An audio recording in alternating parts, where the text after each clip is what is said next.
Have you ever stopped to consider how many people didn't screw up for you to be sitting here tonight?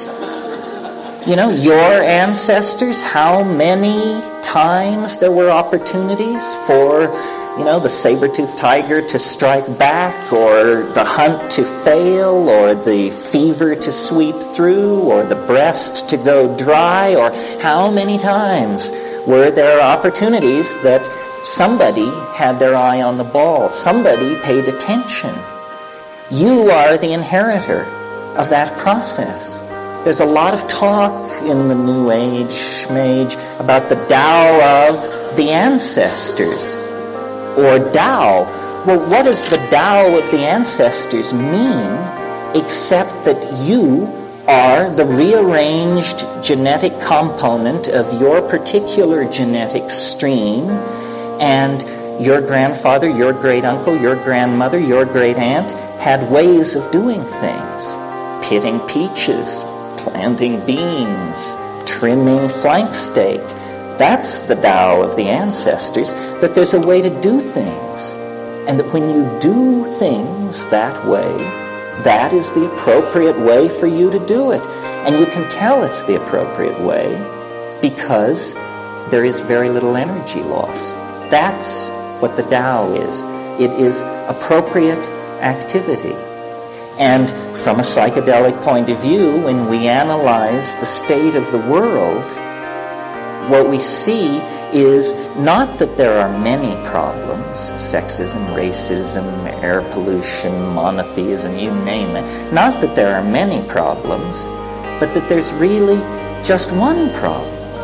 The problem is, well, it can be defined many ways, but it's basically that we are inappropriate to ourselves. We are ill with ego. We have a narcissism that we cannot put down. The thing that I've learned in studying history and living life is that the thing that makes you happy eventually makes you unhappy.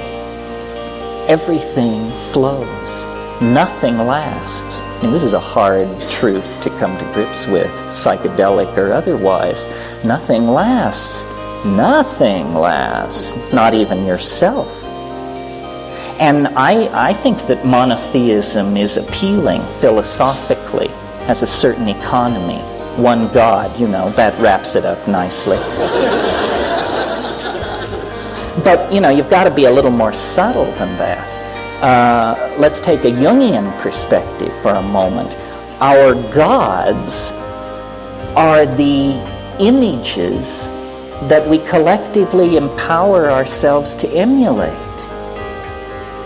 And if our God is omnipotent, omniscient, never wrong, always right, utterly unforgiving, this is a jerk. Who needs this?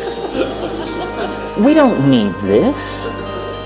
Our image of deity is pathological.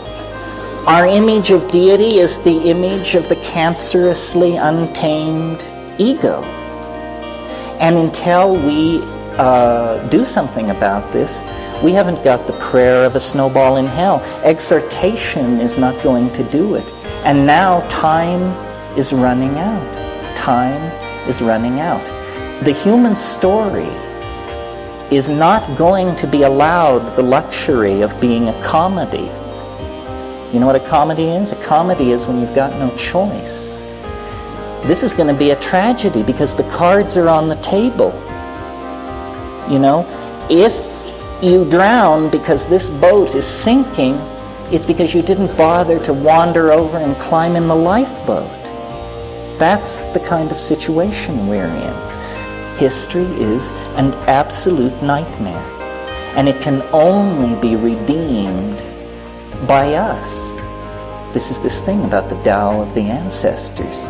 You know, did all these people get freezed to death and stomped on by mastodons and eaten by saber-toothed tigers and ravaged by disease so you can blow it? You with your Mercedes and your 48-foot television set? It can't be. that lame, you know? So then how does one, what is to be done, right? The Tolstoyan question. You must establish a level of authenticity in yourself vis-a-vis reality. And then you become a walking social catalyst, regulator, meme generator, whatever you want to put it. It's authentic understanding without ideology.